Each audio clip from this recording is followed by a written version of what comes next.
Meski belum ada laporan warga di Palembang yang terinfeksi virus corona, namun pihak rumah sakit telah menyiagakan fasilitas umum tindakan medis dan bekerja sama dengan kantor kesehatan pelabuhan yang sedang mengawasi Bandara SMB 2 dan Pelabuhan Palembang.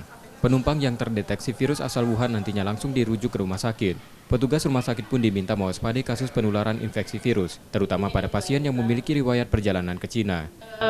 Sekarang kan kita untuk warga Palembang sebenarnya belum terdeteksi adanya coronavirus ini sendiri, kecuali kalau misalnya kita sudah ada yang terdeteksi untuk menghindari sebenarnya untuk jenis influenza yang lain pun masker itu sangat bermanfaat karena untuk mencegah kurangnya kontak.